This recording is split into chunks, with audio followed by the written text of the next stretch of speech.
오늘 같이 나눌 말씀의 요절은 창세기 1장 1절 태초에 하나님이 천지를 창조하시니라. 이 창세기 1장을 같이 나누기 위해서 저는 그동안 4차례에 걸쳐서 준비를 해봤습니다. 성경 66권이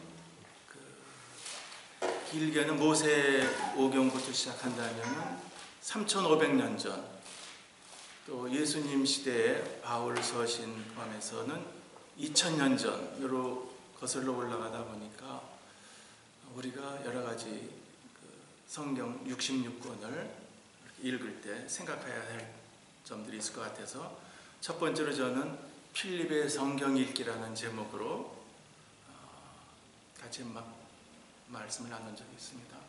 람브란트의 그 사도 마태 그림하고 카라바조의 또 같은 제목은 사도 마태의 그림을 비교해서 카라바조의 경우는 축자영감설의 기본으로 해서 그린 그림이었고 또 렘브란트가 그린 사도 마태는 천사가 뒤에서 영감을 주지만 마태는 그것을 거의 의식하지 못한 상태에서 앞을 주시하면서 마태를 복음을 기록하는 그러한 그림을 같이 나눈 적이 있습니다.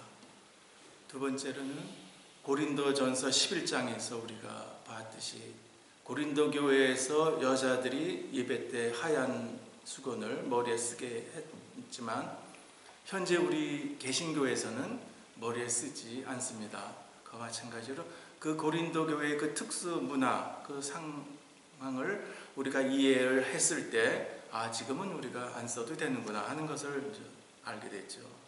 그 다음에 성경은 여러 장르가 있다는 것을 설명해 주기 위해서 우리 요나서를 예를 들었습니다.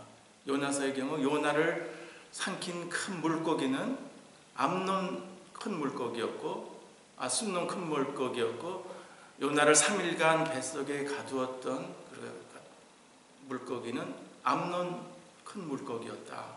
그래서 이 성경을 요나서를 기록한 사람은 어떤 시사하는 바가 있을 줄 압니다. 또 여러 성경 번역본을 우리가 같이 나누어 읽음으로 해서 더 내용이 더 클리어해지는 경우도 같이 그때 나누어 봤습니다. 두 번째로는 창세기가 어떤 기원에 대한 얘기이다 보니까 현대 과학에서는 그 기원에 대해서 어떻게 설명을 하고 있는가. 그래서 우주에 대해서는 그 빅뱅에 의해서 138억 년 전에 대폭발이 일어나서 그 다음에 급병창을 통해서 그때 그 시간과 공간이 생겨났다. 그 다음에 생명체는 깊은 바닷속 그 뜨거운 물이 솟아오르는 그 열수구라고 해서 처음에 그 화학 진화가 일어나서 그 다음에 원핵세포, 진핵세포 거쳐서 생명이 탄생을 했는데 사람의 경우는 600만 년 전에 그 공통부모, 침팬지와 사람과의 공통부모를 통해서 생겨났고 또 진화해 왔는데 우리 호모사피엔스 이전에 여러 유인원들이 있었지만 멸종을 했고 호모사피엔만 현재 남아있다는 것을 그 성경 현대 과학을 통해서 한번 나눠봤습니다. 그러다 보니까 과학으로 모든 것이 설명이 된다고 생각을 하다 보니까 그 과학을 내세워서 무신론자들이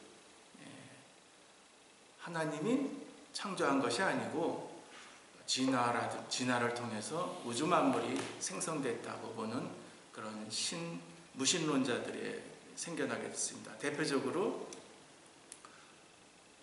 물리 우주 천문학자인 스티븐 호킹이 그 시간의 역사를 통해서 하나님은 안 계시고 저절로 생긴 거다. 이렇게 이제 스티븐 호킹이 이제 주장했죠. 스티븐 호킹은 대학 시절에 루게릭병에 걸려서 장애를 겪고 있는데, 그 호킹이 처음부터 무신론자는 아니었다고 그럽니다. 근데 어느 누군가가 호킹한테 르게릭병은 하나님의 저주라는 그런 이야기를 좀 한 것 같아요. 그러다 보니까 호킹 입장에서는 아니다, 그런 하나님은 안 계시다, 이렇게 나중에 이렇게 변한 거 아닌가, 이런 생각이 들었습니다. 그래서 우리가 예정론이라든지 또 무슨 어떤 우연은 없다든지 이런 얘기를 할 때 장애를 가진 사람들한테는 그게 굉장히 치명적인 것이 될 수 있어서 좀 조심할 필요가 있다, 이런 생각이 들었습니다. 또한 생물 진화론자인 리차드 도킨스가 만들어진 신, 또 눈먼 시계공, 이러한 책을 통해서 우연히 진화를 통해서 우주 생명체가 생기게 됐다는 주장을 하게 됐습니다. 그래서 우리가 이 과학자들의 주장을, 무신론자들의 주장을 일방적으로 무시할 수 없는 게, 이 생명체가 정말 그런 과학적으로 관찰과 실험을 통해서 봤을 때 진화를 부정할 수가 없는 그러한 여러 증거들이 너무 많이 있기 때문에 그 사람들을 한편으로는 이해를 하면서 또 많은 젊은이들이 거기에 또 이렇게 쏠리는 그런 경향을 보게 됩니다. 네 번째로는 그러면 복음주의 안에서 이 창세기 1장을 어떻게 이해하고 있는가, 설명하고 있는가. 그래서 지구가 6천년, 성경에 나오는 아담부터 또 쭉 나이를 합산해 보니까 6천년 됐다. 그래서 지구도 6천년 전, 길어야 1만 년 전에 생겨났다고 보는 그러한 견해, 젊은 지구로서 이제 창조과학회가 중심이 돼서 성경은 과학책은 아니지만 과학적인 설명을 많이 들어있다, 이런 식으로 해서 과학으로 설명을 하려고 하는 주장이죠. 그 다음에 아담을 봤을 때 아담을 아기로 만든 게 아니고 성년으로 만들었지 않느냐. 그러니까 지구가 오래된 것처럼 보이는 거는 마치 아담을 아기로 만들지 않고 성년으로 만든 것 같은 이유다. 그러니까 지구는 6천년 됐는데 그렇게 보이는 거다, 이렇게 또 주장하는 사람들이 있죠. 또 한편으로는 하루 6일 동안 만들었다는데 그 하루가 아니고 어떤 긴 시대를 나타내는 거다. 그래서 우리가 알 수 없는 긴 시대, 6일이 6번의 긴 시대를 통해서 우주가 창조된 거다, 이렇게 보는 사람이 있고, 또 어떤 사람은 태양이 있어야 하루가 되는 건데 첫째, 둘째, 셋째는 넷째 날에 태양이 만들어지니까 셋째 날까지는 그거는 우리가 알 수 없는 긴 시간이고 넷째 날부터는 진짜 하루다, 이렇게 또 이제 보는 분들도 있고. 그래서 저는 앞에 하루가 하고 뒤에 하루가 어떻게 이렇게 다를 수가 있는가, 이런 의심을 합니다. 근데 많은 목회자들은 그렇게 설명을 많이 해요. 앞에 부분은 긴 시대, 태양이 만들어진 4일째부터는 정말 하루다.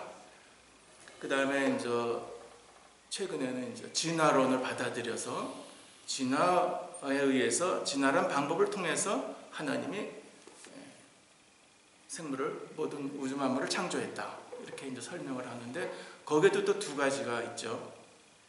하나님이 설계를 해 놓으셨다. 우리 DNA, RNA 유전체를 보면은 거기에 아주 모든 정보가 들어있다, 이렇게 하나님이 설계를 해 놓으셨다. 그렇게 이제 설명하는 팀이 있고, 과학이 설명 안 되는 부분을 그렇게 이제 하나님이 설계했다고 했을 때, 과학으로 그것이 설명이 되면은 그 다음에는 또 이렇게 과학이 설명이 되니까 하나님은 없는 거야, 이렇게 이제 되니까 그렇게 하지 말고 그냥 하나님이 진화란 방법으로 해서 하셨다. 창세기 1장은 과학책이 아니고 그냥 우리가 영적으로 해석해야 된다, 이렇게 이제 보는 팀이 있었습니다. 이렇게 4번에 걸쳐서 우리가 이제 창세기 1장을 들어가기 전에 검토해 봤는데요. 그래서 오늘은 창세기 1장을 한번 들어가 보려고 합니다. 그랬을 때 창세기 1장을 또 해석하는 게 또 두 가지가 있어요. 하나는 우주 창조, 물리적인 창조로 보는 견해가 있고, 또 한 견해는 이것을 성전, 우주 성전 봉헌이다, 이런 개념으로 아주 영적으로 또 보는 경향이 있어요. 그래서 이번 시간에 그 두 가지를 다 할 수 없고, 오늘은 물질 창조 개념을 하고, 다음번에는 성전, 우주 성전의 개념으로. 그래서 이 책을 다음번에는 12월 달에 이 책을 중심으로 해서 월튼이 쓴 책인데, 창세기 1장의 잃어버린 세계. 그래서 이 책이 성서학자라든지 일부 목회자들께서 이렇게 조금 소개를 하시는 경우를 봤습니다. 그래서 오늘은 일반 물질에 대한 설계, 창세기 1장에 대해서 말씀드리겠습니다. 1절에 태초에 하나님이 천지를 창조하시니라. 이 태초를 이제 공동 번역에서는 한 처음 이렇게 했는데, 그게 또 좀 이렇게 이해가 됩니다. 이 태초에 대해서는 요한복음 태초하고 우리가 또 좀 비교해 보려지만 다음번에 다시 그거는 자세하게 다시 나누기로 하겠습니다. 하나님 했을 때 우리는 하나님이지만 히브리어에서는 엘로힘, 그래서 엘이 신이고 엘로힘 그때 신들, 신들 했을 때 이제 복수형이 되는데, 이거에 대한 세 가지 의견이 이제 있는 것을 좀 그동안 배웠습니다. 그래서 소수 의견으로는 남유다 북이스라엘이 갈라졌을 때 북이스라엘에서 금송아지를 북쪽에 남쪽에 이렇게 두 개 만들어서 세워놓고 거기서 제사드리게 했을 때 그 복수의 개념이 들어와서 엘로힘이란 말이 생긴 거다, 이렇게 주장하는 소수 의견이 있고, 또 한 의견은 히브리어에서 복수는 강조를 나타내는 거다, 그래서 강조하기 위해서 복수, 신들 이렇게 얘기했다, 이렇게 얘기하고, 전통적으로는 성부, 성자, 성령 삼위 하나님을 나타내는 그래서 엘로힘 복수를 했다, 이렇게 보는 견해가 다수입니다. 그 다음에 천지는 하늘과 땅 그랬을 때 하늘과 땅만 얘기하는 것이 아니고 눈에 보이는 것, 눈에 보이지 않는 것, 모든 것을 창조하셨다. 그래서 한 처음에 성부, 성자, 성령 삼위의 하나님께서 눈에 보이는 것과 눈에 보이지 않는 모든 것을 창조하셨다, 이렇게 1절을 이렇게 이해했습니다. 2절은 땅이 혼돈하고 공허하며 흑암이 깊음 위에 있고 하나님의 영은 수면 위에 운행하시니라. 그때 땅, 혼돈, 공허, 흑암, 수면, 이럴 때 하나님의 영이 운행하시니라. 이럴 때 운행하시다는 히브리 원 개념은 닭이 알을 품을 때 그 형상이라고 그래요. 그걸 설명한 것이라고. 그래서 태초다 보니까 사실 아무것도 없는 것을 이렇게 묘사한 거겠죠. 혼돈, 공허, 흑암, 수면. 그냥 문자적으로 해석하면 땅도 있고 이미 천지창조 아직 첫째 날도 안 갔는데 또 수면이니까 물도 있고 그래요. 그렇지만 이거를 저는 인문학적으로 좀 본다면은, 제가 대학교 때 연극을 처음 한번 봤는데 평생 딱 한 번 보고 말았는데, 그때 이제 연극장에 들어갔을 때 시작하기 전에 불을 다 끄죠. 무대는 물론 전체가 다 깜깜한 중에 연극이 시작되자 빛이 쫙 비치면서 무대 중앙에 이제 한 사람이 이렇게 앉아서 있는 그러한 그 장면이 저는 이걸 볼 때 생각이 납니다. 그래서 깜깜한 극장에서 처음 시작할 때, 즉 이러한 암흑 상태에서 하나님이 천지를 창조하시다는 것을 알려주는 그러한 되기 위해서 하나님께서 처음에 빛이 있으라 이렇게 하신 것 같다, 이런 생각으로 저는 생각을 했습니다. 근데 이 빛에 대해서 여러 가지 새로 해석하는 분들이 있는데, 이걸 이제 현대 과학으로 좀 해석해서 이 빛이라는 게 무지무지한 어떤 에너지다, 이렇게 설명을 하죠. 이건 마치 이제 빅뱅에 대한 그런 과학의 지식을 도입을 해서 그렇게 설명하시는 분인 것 같아요. 그 다음에 어떤 분은 이거는 태양이다. 왜냐하면은 셋째 날에 식물이 만들어졌고 그런 것을 이거는 태양으로 본다. 그럼 넷째 날 태양하고 그럼 어떻게 상치되지 않느냐, 이렇게 했을 때 이 태양은 단지 만들어졌지만 기능은 하지 않았다, 이렇게 이제 설명을 하는 것도 들었어요. 그래서 저는 그렇게 억지로 과학으로 설명을 하는 것보다는 천지 창조의 어떤 시작을 이렇게 연극에 비교해서 깜깜한 공허한 그런 상태에서 빛을 비춤으로 해서 어떤 시작을 나타내는 거다, 이렇게 저는 보고 싶습니다. 근데 이거를 12월 달에 다시 얘기 나누고 싶은 거지만은, 빛이 영적으로 예수님이다 이렇게 하면은 간단하게 모든 게 다 이제 풀리는데, 이걸 이제 과학으로 설명을 하려다 보니까 이런 억지스럽게 좀 되는 경우가 있는 것 같습니다. 네 번째로는 둘째 날에 물 가운데 궁창, 물을 궁창 아래의 물과 궁창 위의 물로 나누죠. 이때 이 궁창에 대해서 우리 한 성경에 나와 있는 한글 성경에는 우리가 뉴질랜드 하늘을 보면 이렇게 좀 굉장히 둥글게 보이죠. 그래서 궁은 화살, 궁이 이제 그런 모양으로 생겼다 해서 궁을 하고, 창은 푸르다 그래서 이제 궁창, 이렇게 이제 이름을 붙였다고 합니다. 근데 이 궁창이 히브리 원어의 뜻은 어떤 굉장히 고밀도, 굉장히 딱딱한 어떤 고밀도로 돼 있어 갖고, 궁창 위에 물을 떠받쳐야 되니까 궁창의 물질이 굉장히 딱딱한 어떤 거로 돼 있다. 그래서 만드는 과정은 이렇게 판금하듯이 이렇게 두드려서, 우리가 성게 법궤 같은 거, 뚜껑 같은 거라든지 금촛대 같은 거 할 때 금을 갖다 이렇게 두드려 갖고 이렇게 만드는 것처럼, 그렇게 궁창의 개념을 고대 중동 사람들은 이해를 했다고 그래요. 그래서 그걸 이해할 수 있게 이제 그렇게 표현을 했는데, 궁창 우리가 쉽게 이해할 수 있는 건 장충체육관을 우리가 쉽게 이해하면 어떨까 싶습니다. 이게 넓은 공간에 중간에 기둥은 없고, 그러다 보니까 고대 근동 사람들은 텐트 같은 그런 고물질이 양쪽 끝에 기둥이 있어가지고 그걸 떠받치고 있다, 이런 식으로 이제 설명을 하는데, 그래서 욥기서 26장 11절에 보면은 하늘의 기둥이 흔들리고 이런 표현도 나오는 것을 봅니다.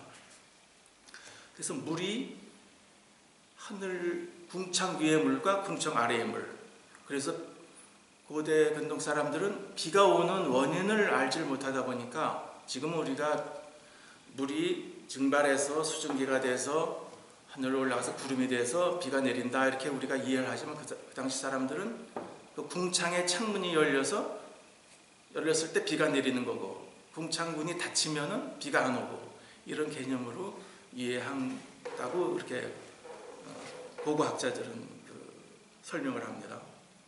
근데 이것이 창조과학에서는 궁창 위의 물과 궁창 아래의 물을 설명을 하면서, 노아 홍수 때 이 궁창 위의 물들이 다 쏟아져 내려서 인류가 옛날 아담 시절처럼 그렇게 오래 살지 못한다, 이렇게 설명을 하고 있어요. 근데 이 말이 넷째 날 가서 이것이 맞지 않는 말이라는 것이 판명이 되죠.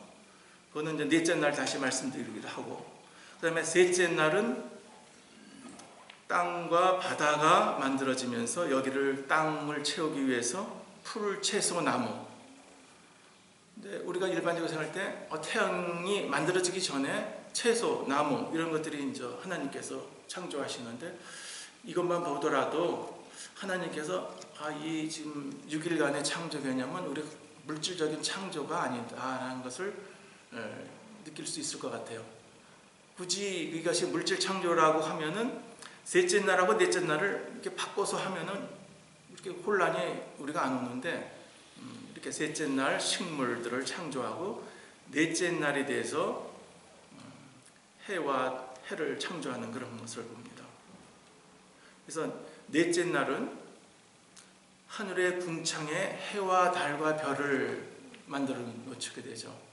근데 창조가 계획이라면은 해는 궁창 위에 있어야 되죠. 근데 궁창 안에 지금 하늘 안에 해를 하나님께서 만들어 놓고 그 공동 번역에 보면은 아예 궁창에 매달았다 이렇게 표현을 하죠. 근데 그 킹제임스 번역을 주로 주장하는 그 정목사 그 설교는 아예 그 궁창하고 태양, 달, 별을 어떻게 또 설명하냐면은 궁창은 마치 두부에 구슬을 이렇게 태양, 달, 그 구슬 같은 걸 이렇게 박아넣는 같은 그런 개념으로 설명을 하더라고요. 그래서 그렇게 이제 궁창의 그 밀도를 굉장히 큰 거로 보다 보니까 10에 90 몇 승이라고 그분은 또 설명하시더라고요. 그게 어떤 자료를 통해서 보셨는지 모르지만 그러다 보니까 물을 떠받들고 있어야 된다고 하다 보니까 이제 그런 설명들을 하더라고요. 어떻든 물은 궁창 위에 있습니다. 그러니까 노아의 홍수 때 물이 다 쏟아져 내려서 홍수가 났다 치더라도 해는 궁창 아래에 있기 때문에 자외선을 물이 막아줘서 해로운 그런 광선들을 막아줘서 노아 홍수 전의 사람들은 그렇게 오래 살았다는 이야기는 맞지 않는 얘기죠. 그런데 그거를 그냥들 얘기하고 또 듣고 편하게들 이렇게 이제 웃고 이제 재밌게들 듣는 걸 볼 때 우리가 다시 한번 꼼꼼하게 읽어볼 필요가 있다 이런 생각이 들었습니다. 그래서 우리가 창세기 1장은 우리가 고대 근동의 사람들을 위해서 썼다. 그러니까 하나님께서 창세기를 기록한 것은 우리를 위해서 썼지만 직접 1차 독자는 고대 근동 사람들이다. 그러면 우리가 고대 근동 사람들이 어떤 상태였을까? 그것을 모세가 썼다면은 출애굽해서 시내산에 머무를 때 썼을 거다. 이렇게 생각들을 많이 합니다. 그때 그 이스라엘 사람들의 상태는 400여 년을 노예 상태로 있던 사람들, 그 사람들한테 또 이집트는 태양신을 섬기는 그런 사람들이었을 텐데 그 사람들한테 우리 하나님은 이런 하나님이야. 그 태양은 신이 아니고 하나님이 창조한 거야. 이런 걸 자존감을 일으키고 정체성을 확립하기 위해서 창세기 1장을 이렇게 쓰지 않았나 이렇게 생각해 봅니다. 근데 또 소수의 성서학자들은 창세기 1장은 바벨론 포로 시기 이후에 에스라 같은 그런 학자가 썼을 거다 이렇게 합니다. 그것도 바벨론의 그 마르둑 신이라든지 이러한 그 신들에 의해서 70여 년간을 지내다 보니까 또 정체성을 잃어버렸겠죠. 우리는 일제 36년 당정기를 통했는데도 지금 일제 잔재가 많이 남아 있는데 그 당시에 70년이라는 세월 동안 또 많이 그 정체성을 잊었을 것 같습니다. 그래서 모세가 출애굽 때 썼던 바벨론 포로 이후에 썼던 이거는 1차적으로 그 당시에 이스라엘 사람들을 위해서, 그러니까 영어로 해서 to 이스라엘 사람들, for 우리 현대 사람들, 그러니까 전치사를 써서 1차는 이스라엘 사람들, 2차는 현대 우리 사람들한테 썼다. 그래서 저는 예수님의 그 말씀을 한번 상기하면서 오늘 말씀을 마치려고 합니다. 새 포도주는 새 포도주에 담아라. 낡은 포도주에 담으면 낡은 포도주 낡은 그 가죽이 터지고 포도주도 다 샌다. 새 포도주는 새 가죽 부대에 담아라.